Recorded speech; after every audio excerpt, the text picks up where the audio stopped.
So let's get started with a question from Darren. Darren, I loved your work on Bewitched. It's a little bit of a long winded question, but looking for some advice on training. As a father of a 4-year-old and a 2-year-old, sleep has been almost non existent the past 3.5 years. It's funny you say that because that would put me at 1994 when I had is that right? 96, pardon me, when I had the exact same issues. In 1996 was when I had my first true major retirement from athletics because I just couldn't keep doing the juggle. I think I have some insights to help you with, and let's get going.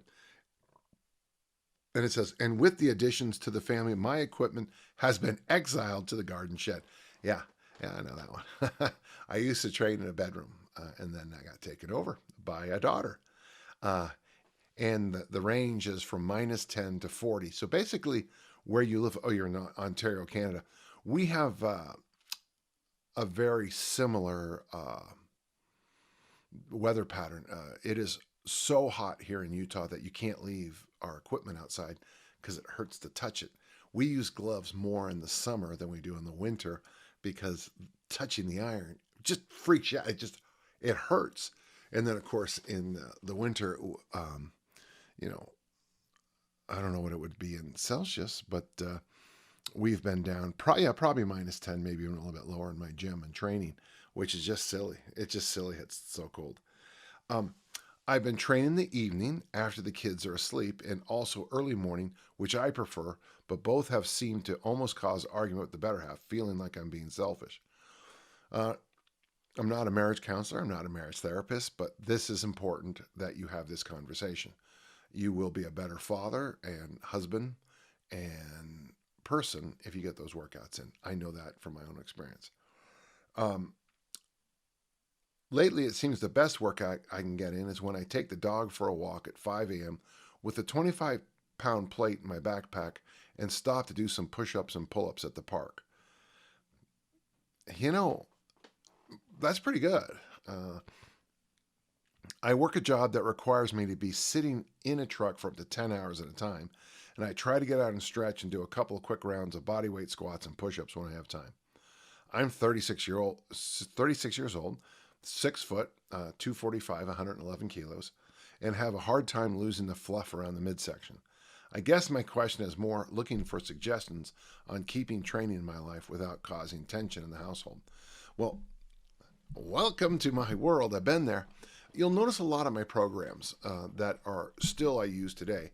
The genesis comes from the mid 1990s, and the reason is I had the same issues. The transformation program, which is about a 15-minute workout. Dan John University, go to transformation program. It's fairly simple. There's a few exercises that are kind of high end for some people. I think frankly, I think they're really simple variations, but um, 3 15-minute workouts a week, and that's not a lot. Another one would be the One Lift a Day program, which was the first really famous program that I wrote that got this massive conversation going on at T Nation when I wrote the article. I mean, it was massive, and people still talk about the OLAD. And of course, the joke with that one is, can I add benches to the squat day? Well, then that's 2 lifts, not 1 lift. I found that timing my workouts, timing the rest periods helped me a lot. And you'll see that in the transformation program. Another thing that you might find really helpful is, I would say, train 3 days a week and have a hard lower body workout as best you can, whatever that means to you. Have a hard upper body workout, and then have a moderate whole body workout. That's basically the vision of the transformation program. But whatever that means to you in your current situation, you focus on the lower body one day, and that would include deadlifts, cleans, snatches, squats, and then the other day you would focus on the pull-ups and push-ups and bench and presses and the rows and all that. And on that third day,